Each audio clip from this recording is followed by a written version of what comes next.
Welcome, everyone, to L7C Podcast. We are going to be talking about those Ohio State Buckeyes who played Michigan State yesterday. And when we're talking about the Buckeyes, we got to have the Captain Byron Mitchell on. How you doing today, sir? Doing good. Another Buckeyes win.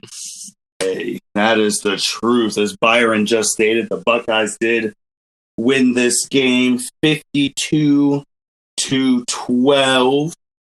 Even before we even talk about the game, as of yesterday, which was December 5th, this was our first game since Indiana, which was November 21st, because we had to cancel a game because of COVID. Ryan Day got COVID, and then later it was released yesterday. 28 players had COVID? I think it was 22 players, including Ryan Day, had COVID.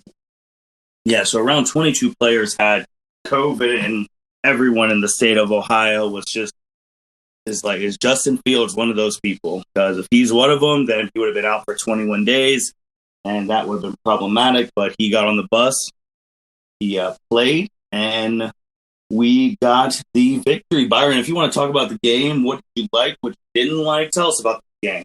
So we had, I think, 4 starters out for our offensive line. Mm-hmm.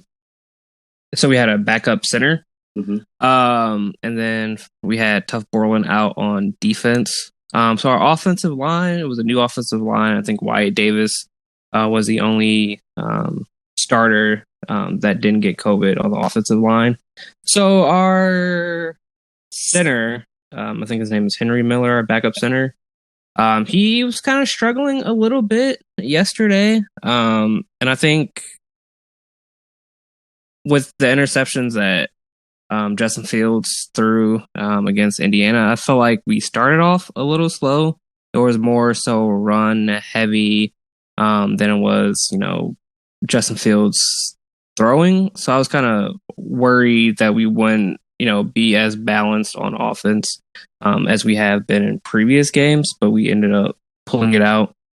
Justin Fields, again, just had a great game. Like you said, we pretty much beat the brakes off of Michigan State, but I think we started a little slower than I was used to, but we got it together. Yeah, and Justin Fields, he went about 17 for 24, 199 yards passing, 2 touchdowns, 0 picks. Then on the ground, he carried it 13 times for 104 yards with 2 touchdowns as well. I know at the beginning of the year, we talked about we didn't want to see him close to leading our team in rushing, but it looked like Trey Sermon, he had a big day, 10 carries, under 12 yards, had a touchdown. Master Teague didn't really have his best game. He had 14 carries, 46 yards, no touchdowns. Then catching Chris Olave, 10 receptions, 139, 1 touchdown. Garrett Wilson, 3 receptions, 59 yards, 1 touchdown. So even with the makeshift offensive line, our offense was humming going into this game. And with Michigan State, I know, as you know as well as I, that's always a game that no matter how bad or what they're looking like, we're always cautious when we play Michigan State.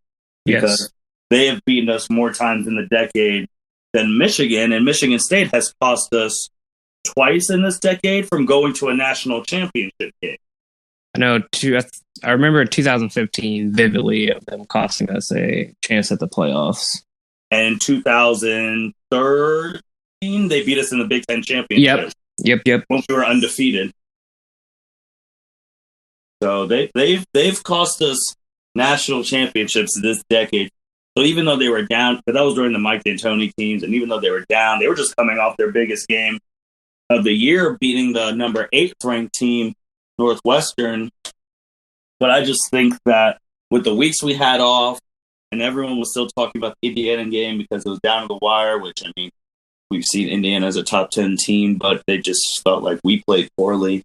And especially Justin Fields, hearing now that if you watch the other games after us, no one has him in any Heisman conversation now.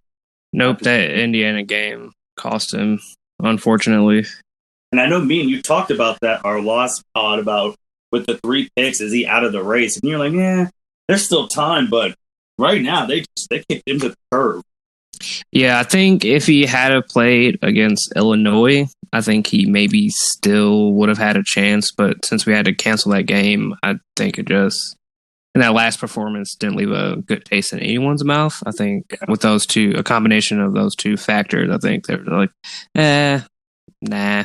Yeah, even if you listen to the broadcast, if you heard like Dan Orlowski talking about he needs to be like special today. I was like, have you guys not watched this guy play in the past year and a half that he's been at Ohio State? He had his worst game against a top 10 team, which is true last time we played, but the guy's been near perfect since he's been Ohio State, and I don't know, I just felt like they were downplaying him a little bit, like this guy's like he's not going to be the number 2 pick in the draft, and if you would have took away the Indiana game, people were talking about him potentially being number 1 over Trevor.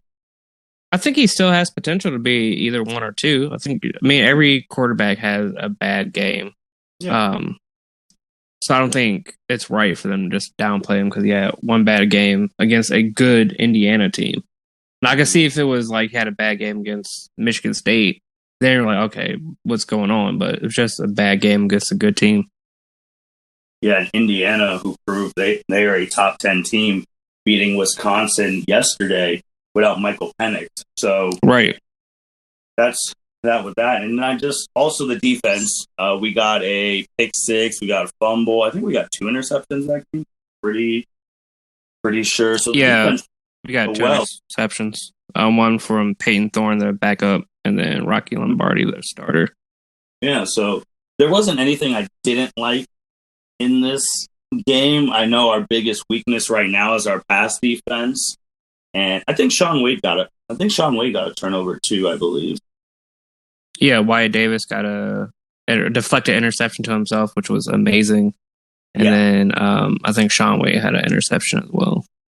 Yeah, so because our secondary has been back this year, and Shaun Wade, who opted out but then opted back in, and then he is supposed to be that next top corner in OSU's pipeline, and he has been getting cooked this year.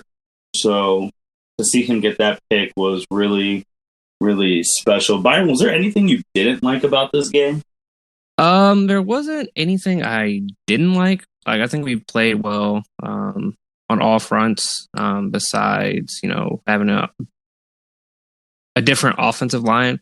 I know that the center, it was his first game playing center. Even then, I mean, he had some couple ones that were snaps that were bad, but overall, I think everyone played well. And it wasn't Wyatt Davis that had the interception; it was Haskell Garrett. Okay. And then also, even though it was on an interim basis, Larry Johnson was the head coach because Ryan Day was gone due to COVID. First African-American head coach to coach at Ohio State, the football team. Now he's 1-0. And he's 1-0, and you saw them pour the Gatorade on him for the monumental achievement. So that was great to see. Byron, anything else on this game before we talk a little bit more about what's going on in college football as we go closer and closer to playoffs? I mean, I think there's not much that we can say. Not that it was a guaranteed win, but you felt that Ohio State was just going to come in and just impose their will to get that Indiana game out of their mouths, and I think they did what they needed to do. Right. And then, so, good win for the Bucks. Later on in the pod, we're going to talk about what week it is, even if we're hoping this week happens. So, let's just move on and talk about the other things. Let's talk about the college football playoff ranking currently. So, currently you have Alabama at number 1, Notre Dame at 2, Clemson at 3, OSU at 4, and then you have 5. You have Texas A&M at 5, Florida at 6. There's a lot of people talking that if we don't get this Michigan game this week, and the Big Ten doesn't change the rules to let us in the Big Ten championship game, there's a lot of people thinking Texas A&M, Florida could potentially jump us, and it's been big talk. What are you thinking about these scenarios right now? As we all know, Alabama and Clemson are probably givens to be in the playoffs. Notre Dame is still a toss-up because I think they have the ACC championship game that they can go to against Clemson. Yeah, that game, they're already both locked in. That game is set. Okay, so that game could be a toss-up. I feel like even if Clemson loses, they could still potentially get in because it's Clemson. And then there's us. So we're like the odd man out this year. So I feel like if we don't get the Michigan game and we don't get a chance to go into the Big Ten championship, unless say Florida goes in and beats Alabama, that is worst case scenario for us. That is a worst case scenario. I think Florida would jump us. They would. Now I don't know why they have Texas A&M at 5 because do they have a game against Florida still? Or I think they beat Florida. Let me pull it up. Yeah, their biggest win is against Florida, 41-38, and their only loss was that butt whooping Alabama gave them, which I guess they're crediting the butt whooping as, their only losses against Alabama, which was a destruction game. Okay. So if they went out, it would probably be Alabama versus Texas A&M then in the SEC championship. No, as of Alabama's win against LSU, that's already locked too. So A&M's just a placeholder. It's already Alabama versus Florida SEC championship. Okay. Because Texas A&M is in the SEC West, and Alabama's already clinched it. Okay. I thought they were in the same division as Florida. So Georgia. Okay, so we already have the ACC championship game locked. We already have the SEC championship game locked. So if we don't get the Big Ten championship, would it be 2 SEC teams and 2 ACC teams? So right now, looking at it, if we play everything out, I honestly think the only spot that's available is the 4th spot that we are in. Because if you look at Notre Dame, which even though COVID year, being in the ACC might have been the best thing that's ever happened to them, because Notre Dame has the biggest win of the year against Clemson. Yep. They have a win against Wright, North Carolina. They've got wins. And Clemson's only loss was in that nail-biter overtime game against Notre Dame. And even though they put up a lot of points, the caveat is they didn't have Trevor Lawrence. Right. So if this game, Clemson beats them 35-28, and Notre Dame's only loss is their rematch with Clemson, I think Notre Dame did regardless. As long as they don't lose by 30 or 50, they're in. And Clemson would automatically be in. Alabama, if they beat Florida, they're in. So it's tough because then you got, as Urban Meyer's brought this up himself, you got Cincinnati at 7 at 8-0.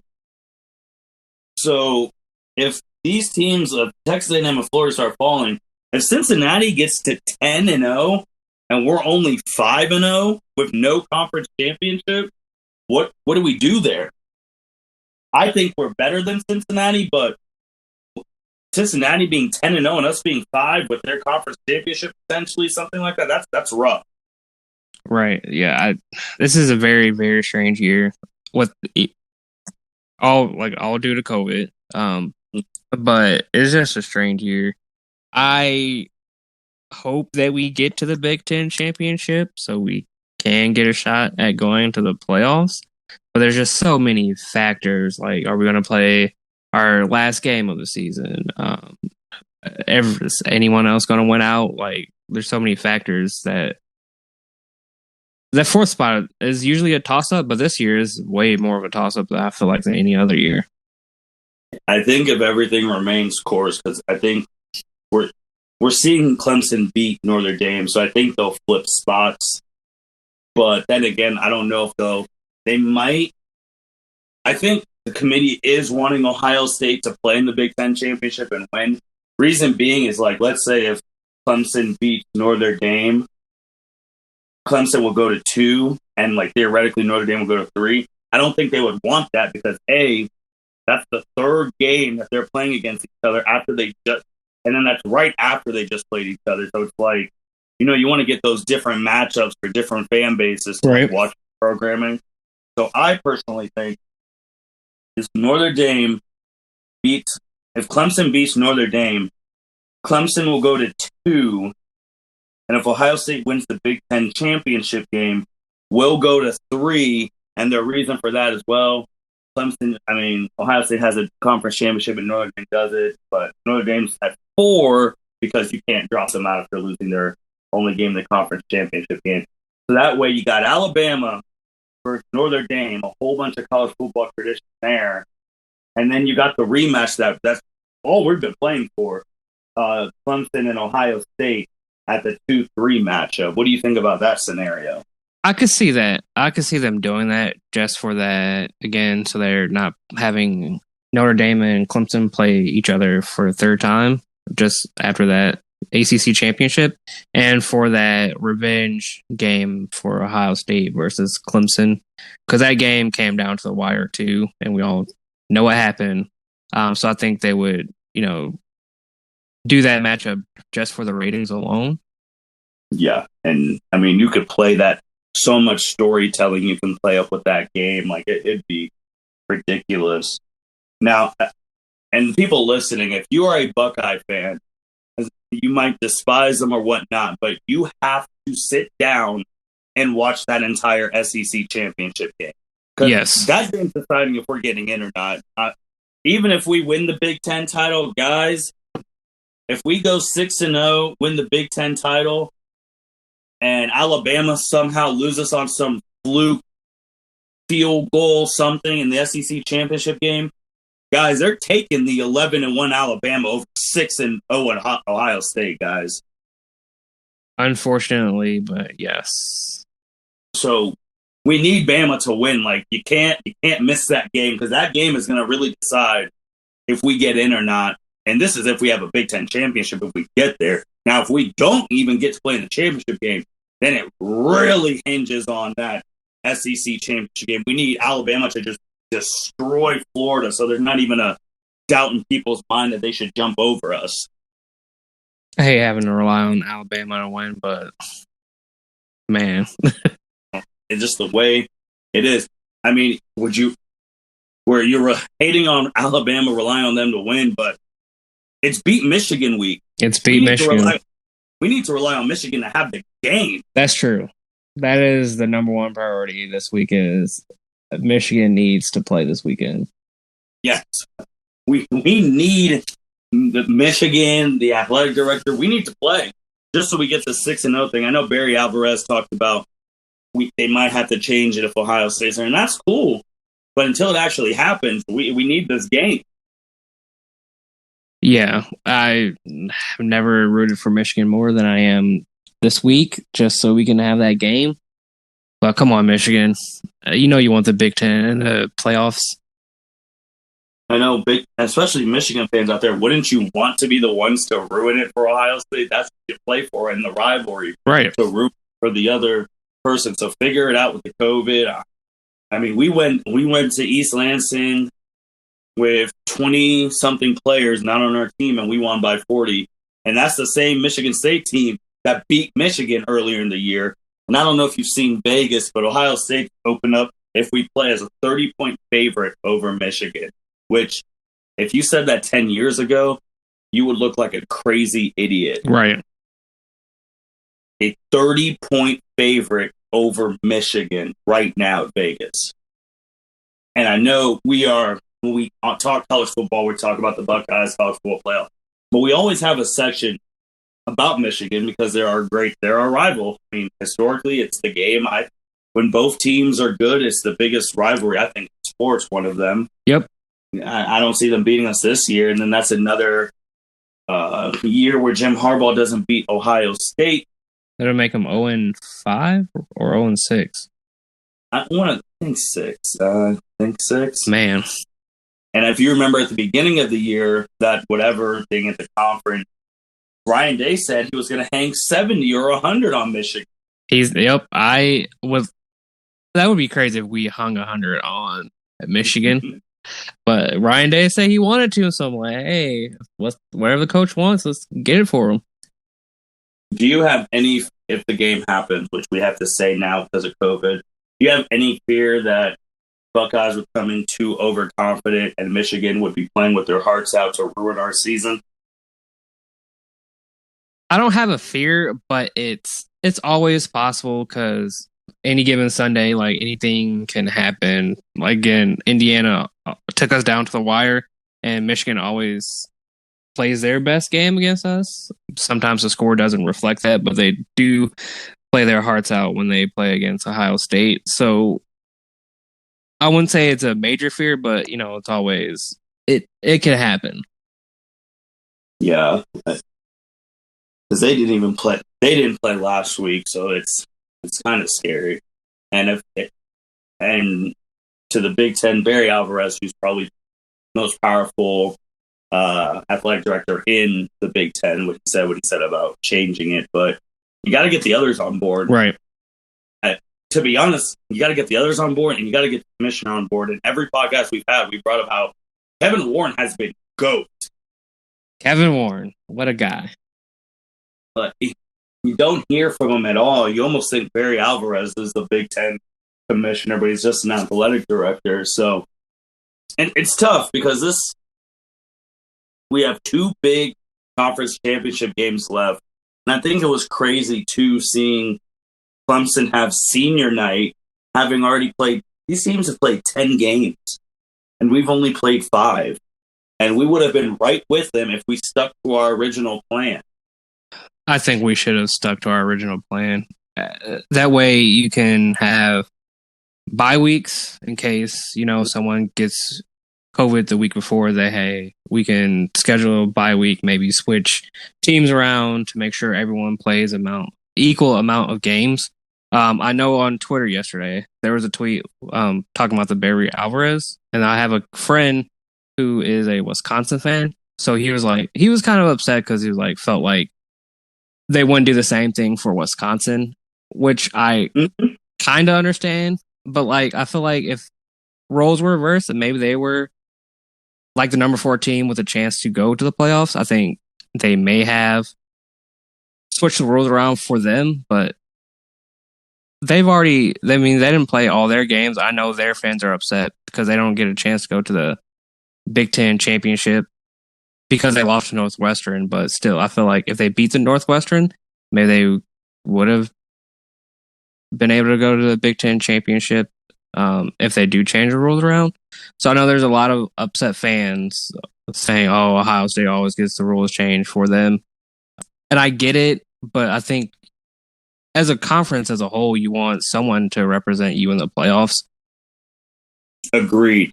And that's why I think James Laurinaitis brought this up over the weekend, that he doesn't understand why people that when a Big Ten team is in the playoffs or whatever, that's not Ohio State, Ohio State fans don't care. But if you see the opposite in the SEC, when an SEC team gets in the playoffs, that's not them. They are beating the drum.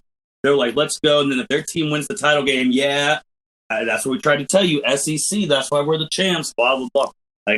I think some fans need to realize that it's good when your conference represents on the national stage, even if it's not you. Yes. It shows your conference. Like that year Michigan State went, even though I was just sad that Ohio State didn't get to go, I was still rooting for them because Big Ten loyalty. Exactly. With that, too, it's just and then when they got smoked, it's well, the Ohio State, obviously, they would have been smoked, too. It's just that perception. Yeah. So, and I hate saying this, but Ohio State is the best team in the Big Ten. Mm-hmm. Oh, yeah, hands down.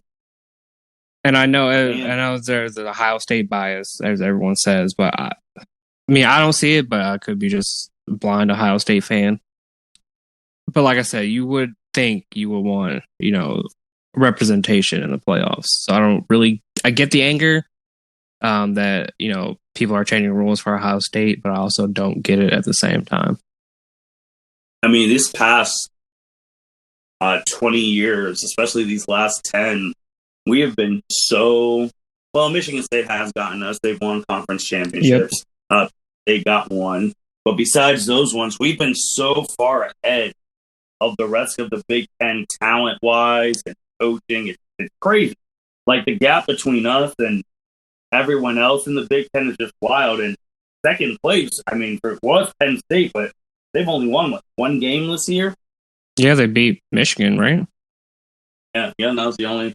So it's crazy with the talent gap, but I do believe if Northwestern, which that was almost going to be a problem if they were undefeated and won the thing, but they got taken care of. If someone else in the Big Ten was in the same situation who was ranked nationally in the top 4 and they just need that win to go to the playoffs, I think they would be talking about the same thing as well. Yeah. But yeah, so like I said, Wisconsin, if they had won all their games and the only games they were missing was due to COVID, I feel like they would have changed the rules too to get that Big Ten representation. Like Wisconsin's a pretty good team. Like I'm not gonna say they're the worst. Like they're a pretty good Big Ten team. I would lump them with Ohio State, Penn State, Wisconsin. I would say are probably the top 3 Big Ten teams outside of this year, because this year sucked for Penn State. Yeah, and with Indiana winning, Wisconsin actually got kicked out of the Big Ten title game. It's Northwestern, basically. They clinched their spot. So if we go to the Big Ten title game, we will be playing Northwestern again. Yep. It would be 2 out of 3 years that we played Northwestern. It's either Northwestern or Wisconsin that we're playing in the Big Ten championship. Well, Wisconsin's out. It's automatically Northwestern now. They've clinched. Yeah, I'm saying the last couple years. Oh, yeah, the last couple. Yeah, you're right. I thought Minnesota was going to get it last year, but then they lost to Wisconsin. So, I mean, Byron, it's beat Michigan week. So how into do you? It's hard. I don't think it's hard to get into beat Michigan week just because we've been so dominant over them. And some people have said the rivalry's dead, this. But we are in such a golden era of Ohio State football. And people say they don't see it stopping anytime soon. But just remember, in the 90s, Michigan was in a golden era of Michigan football. And they were saying they don't see it stopping anytime. So I really think Ohio State fans really need to go super crazy during beat Michigan week and just enjoy destroying them, because there will be a time 10, 20 years from now where it might be reversed. I mean, that day is going to come. It always happens. Like, you do so well, and then just one year they get you. Like, 2011 is the last time they beat us. Yep, with Brady. So it could, like I said, it could happen. I mean, I always enjoy beat Michigan week. I always like talking crap to my Michigan friends. But any year, it's not guaranteed who's going to win. Mm-hmm. Yeah, I agreed. And Michigan, it just looks like Harbaugh wasn't the one recruiting-wise or things like that. But it only takes one coach. Yep. One coach here, and then Ryan Day going the NFL there. Right. Even though we got good, like Larry Johnson, all of them, but it only takes something like that to really start flipping this thing around. So we got to enjoy these wins, because, I mean, us growing up in the 90s, for anyone who was born in the early 90s or late 80s or even earlier than that, you saw the 90s, we were not getting wins against Michigan at all. No, we were not. That was the reason Cooper got fucked, because we couldn't beat Michigan. Now you have kids who are young 20s, 18 or below, who are in Ohio State fans' homes, and they don't know what it's like to lose to Michigan. And like us older people do remember what it's like to see your national championship aspirations die because of Michigan. Ugh. So we got to enjoy it. We do. Byron, what do you think the final? Two questions. One, do you think we're going to play? And B, if we do play, what do you got for a final score? It's hard to say if we'll play, because it's Michigan, and me and a group of friends have been talking about, like, what if Michigan uses this opportunity to screw Ohio State out of the championship? There's the only way Michigan will beat Ohio State is if they cancel the game and they don't change the rules. But I think for a pride's sake, I think Michigan will play. And I think the final score will be, 42-14. Okay. Yeah, as of right, it's hard because with COVID, you don't know if you're playing literally until the kicker kicks that ball right off. So we're definitely going to have to pay attention throughout the week. If we do play, I honestly could see the Buckeyes winning the game like 55-17. I mean, it is Michigan, so you know what that means. You're going to see all the video packages before the game. It's going to be hyped up. You might see some fights because some of the Michigan players are like, well, this is our last game of the season. We might as well go out and try and end Ohio State's season with us. So they're going to put everything they have into that game. Harbaugh's going to put everything he has, but I do think that we are going to come out on top. I said 55-17. And that will get us to the 6-0 and get us to the Big Ten championship game where we will play Northwestern. So, none of that and that. Byron, anything else you want to talk about Buckeye-wise before we sign off today? I don't have anything else. I think we covered pretty much everything. You know, the playoffs, their win against Michigan State, beat Michigan week. I think we covered everything. Yeah, I do too. Well, with that being said, thank you, everyone, for listening to the L7C podcast when we talk about the Buckeye Review Sundays. Byron, thanks for always coming on. Always. Talk about the Buckeyes. I know we don't come on when we do not have games because there's really nothing to review, but since it is Beat Michigan week, and if we do not play Michigan, you are going to be hearing me and Byron come on maybe that Saturday and Sunday. Nervous wrecks, as we'll be at 5-0, and if the Big Ten hasn't made a decision, you're going to be hearing me and him crunch all those scenarios right down again because we would potentially be in some trouble. Yeah, we'll have to have if we don't go, we'll have to have a college football playoff preview, even though we won't be in there. But hey, it's for the fans. Well, hopefully it changes that we are in there because Lord knows that if we don't get in the college football playoff and we just wasted our last year with Justin Fields, it's... the media's going to have a field day if we don't make it. And it's going to be bad. But with that being said, thank you, everyone, for listening to the L7C podcast. It is Beat Michigan week, so you know what that means. Beat Michigan. Wear that scarlet and gray all week. Wear those jerseys when it's game day. And let's go Bucks. Thank you for listening to this episode of the L7C podcast. Be sure to like, rate, review, and subscribe to the channel. Follow us on all social media platforms, and we'll be talking to you guys soon. Take care.